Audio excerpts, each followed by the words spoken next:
Welcome, everybody, to the C-Suite Sherpa podcast. I'm your host, Brian Marshall, where we shine a spotlight on great resources for the C-Suite. And speaking of great resources, we have Blair Koch with us today from the Alternative Board. So, Blair, tell us about what you do and who you do it with. Thanks, Brian. It's great to be with you talking about business owners, which is what I do. I work with business owners, small privately held businesses, the owners, their leadership teams, and I am all about helping the owner work themselves out of a job and build a performing asset in their business so that their business works for them. They can work as much or as little as they want and live the rich, rewarding life they deserve. And I when I'm not appreciate doing that, I'm out keynote speaking. Awesome. I appreciate that because I am a serial, almost platform entrepreneur. I've owned 6 companies and I was a slave to my first 4. They absolutely owned me. I worked 80 hours a week. It was miserable. And I thought it was me. And it turns out a bunch of us have done that. So we Yes. need to have people guiding us out of that dark place and freeing us up, which is great. So I love what you're doing. So let's talk. So tell me about who you typically work with from a geographic standpoint, size of company, like what's going on that causes somebody to call you up and say, "Hey, Blair, I need your help." Great question. So, business owners of privately held businesses, small to mid-sized businesses, people can define that a lot of different ways. So, typically, well, they all have employees and they have revenues, I don't know, low end $1 million up to 50, 60, $70 million, sometimes more. It's really about people, business owners who want to learn, they want to grow, they want to change. I've taken the business as far as I can. I need some help. Uh, I know that I don't know what I don't know, and I want help getting there. And really, that's what it is. It's about people who are open to change and wanting to grow and get better. In the spirit of who I do it with, I do it a lot here in the Denver area. Denver, Colorado is where I am based out of. But what the Alternative Board is we are an international organization. Anywhere in the world, we can make it happen. There's a leadership development program called Strat Pro that I do a lot, and I'll go do that anywhere. Awesome. I imagine you're doing some in-person as well as virtual work with people. Definitely, yeah. Yeah, And that's it's it. it's good to be back in person. Some things virtual work really, really well, and some things it just works a little better in person. I'm known for calling people on their stuff. Like I might not know you at all, and I am still gonna say, "Come on, why don't do that?" I'm unapologetically me, and what you see is what you get, and people appreciate that. Right? Yeah. If you want somebody to tell you what you want to hear, go somewhere else because this is what you need to hear. No, I love it. You and I are very much alike. I have a phrase that I use with my team, especially when we're going to have a tough conversation with a new client. I say, okay, let's go get fired. To this day, I've never been fired for just being honest and having a hard conversation. Exactly. And They appreciate it. well, I was just going to say, you know what? Somebody did that for me once when I was a younger owner who thought I was unconsciously incompetent, didn't know what I didn't Right. know, but very sure of myself, even though I was wrong. And, as my wife used to point out, that was one of my strengths. But somebody told me, they said, the problem isn't your team, the problem is you.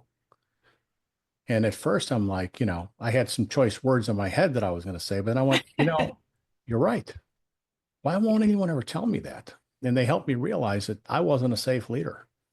I didn't make it safe. I would tell my team, I really want to hear your feedback. And when they told me, well, you're the problem, I go, no, I'm not. That's not the problem. I have to learn what safe leaders look like. So you're working with leaders, you're working with the mid-sized privately held companies.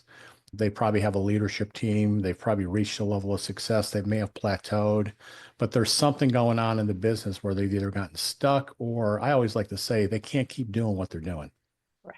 But the problem is they don't know what to do next. So they need someone to guide them out of that and help them go to the next level. So what is a typical engagement? I would imagine you're probably working with clients for quite a bit of time. It's not a 1 or 2 week come in, give them some magic, sprinkle some fairy dust, and they're done.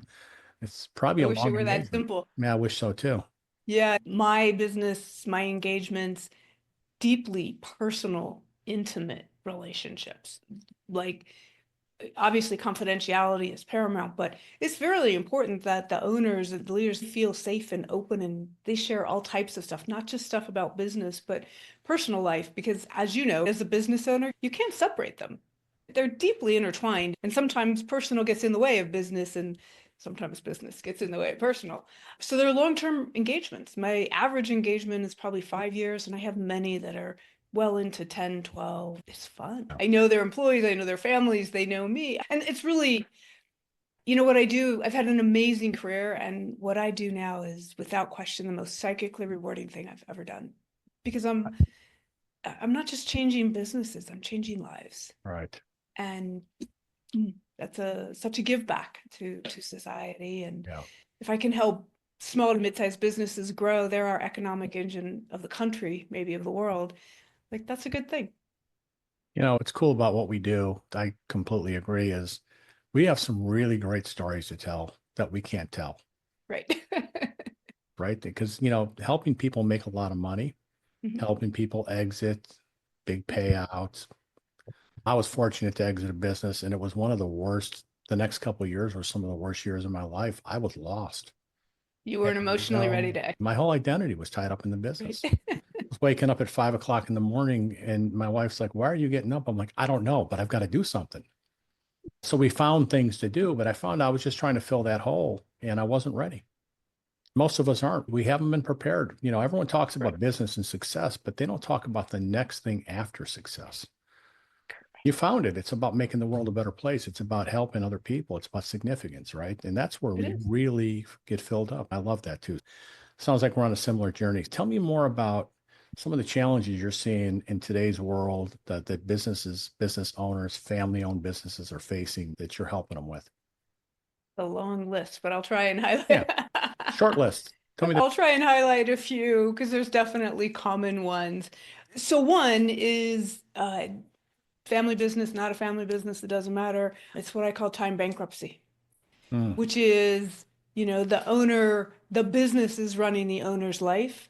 The owner is not the CEO of their life. They might be the CEO of their business, but they are not the CEO of their life. And getting out of that, and this isn't just having a lot to do, this is, when you're time bankrupt, as I call it, you are emotionally in debt. You are in debt to your family and friends who are your most important partners, and you don't know it. And you're in debt to yourself, right? Because you're like everything's about the business, and there is so much more to the business. And you were talking about your leadership and some lessons you learned. When we're working like that, we're not good leaders, and we're not making good decisions, and we're not doing the things we should do. So that's a big one, is time bankruptcy. And people say they're busy. It's like, well, what are you busy? Are we just too busy, or are we trying to do too much? right. And are we doing the right things? So that's a big one, is time. And it doesn't matter where you are in your business life cycle, right? Beginning, middle, trying to work your way out. So that's one. Another one that's a big one everybody has is people, human capital, finding them, keeping them, training them, affording them, all of that. And then a big part of that is growing them into the leadership team, which some people have, some people partially done, some aren't sure if they're ready to be the leaders. And as the owner, letting go, trusting, like, no, no. And part of the reason you're time bankrupt is because you're like, nah, nobody can do it better than me. And why do we think that? We think that, well, because we kind of don't trust the other people to do it. And shocker, they're probably going to do it better. But we have to give them the rope and let them do their thing, let them make mistakes, which will happen. What'd you learn? How would you do it different? And you move on.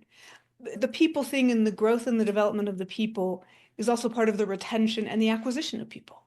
Are you Yeah. providing them that environment and challenging them and having them feel like their purpose is right? It's a good thing, and they'll follow you to the end of the world.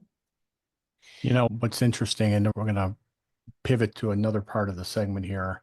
This is one of my favorite topics to talk about in business. Trust is the foundation of how to fix most problems in business, but it's a lack of trust, starting with trust, not trusting ourselves, Correct. and then feeling a need to be in control of everything and telling ourselves stories that no one can do it better. No one cares as much as I do. This place would fall apart if I took 2 weeks off. The reality is we've built a prison for ourselves that we'll never be able to escape. That's And exactly so right. I love the fact that you're freeing the captives and getting the captives free and helping people have a life Yeah. after being an operator. So Yeah. it's during, it's after, and it's having, we could go so many directions with this, right? But it's having that mindset that it's good. It's Yeah. gonna be okay. Yeah. And that's an important thing to have owners like, okay, I got them. I've trained them. They're good. They're gonna make mistakes. I'm okay with that. We'll learn. But you have to start. Well, if you're like I was 20 years ago and you're listening to this and you're thinking, I can't take a day off, my team doesn't care as much as I do, I can never find good people, get over it, pick up the phone or whatever you do these days, message. We'll talk about how to connect with Blair in a minute. Reach out. It's okay to ask for help. It takes courage. Strong leaders ask for help. Weak leaders pretend like they got it all figured out. And that was my biggest lesson. So, with that, I want to pivot. I want to do something what we call the lightning round. And it's just, I just want to ask some quick questions and have a little bit of fun and have people get to know you as a person. So, I'm just going to ask you some quick questions. Give me a Bring it. quick answer and we'll get going. So, here we go. Coffee or tea? Tea. Cats or dogs? Dogs. If you can grab one item right before the zombie apocalypse, what would it be? Oh no, that's a hard one. I didn't say they'd be Um, easy. wow, one item. I'm gonna say some dark chocolate. Dark chocolate. If the if Um, the if the zombies are coming, I'm gonna have that last bit of sweetness before, you know. that's a great perspective. How about a favorite quote or phrase that you think about often? There's a Walt Whitman quote phrase. It says, "Be curious, not judgmental." And so many of us are so good at prejudging, and so often we're so not right. Yeah, So just go in with an open mind. yeah. No, I love that. That's a good one. Movie or favorite streaming series that you'd recommend?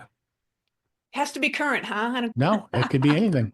It could be anything. Well, I love the old classic movies, especially the musicals. I think today, though, just in terms of current streaming content and everything, it's really for me about seeing the character development and being entertained. I recently binged on Ted Lasso. I thought that was Love Ted I thought Lasso. it was really good. I also binged on what's it called? It's Therapist. Shrinking. Drinking. Yep. Shrinking. And it's hilarious and serious and it hits on really good points. And so if I'm gonna sit and watch something like that, I just want to get into the story and the characters and be carried away and not like easily distracted with whatever else is going. So one last thing, do you have a book that you'd recommend, something you're reading or something you've read that really is a go-to book that you recommend to people? There's so many. Probably one of the most current ones that is worth a read is 10x. Okay. 10x your business, 10x your life, and it's Yep. really kind of about what we've been talking about, right? It was like do what you should be doing and let the rest of the stuff go. Absolutely. All right. So let's wrap this up. If people want to get in touch with you, they're hearing this, they're thinking, I probably could use a conversation with Blair. What's the best way for people to reach out to you? And we'll go ahead and put this in the description for the video. So if you're listening and you didn't get it all, check out the description. It's all there. So the email is Blair, Blair, at tab, denverwest.com. Or an even easier way is just do a search for Blair Koch, Koch. You'll find me on LinkedIn. You'll find a couple of websites, and you can find me there. Or 720-308-3600. Well, we'll put all that in the video description and make it easier for people to reach out to you. So, Blair, I really, really appreciate you being on the podcast. Love what you're doing. Highly encourage people to reach out to Blair or other folks like you because we all need help. We all need coaches. And thanks again. It was a treat getting to know you. Same here, Brian. It's been a lot of fun.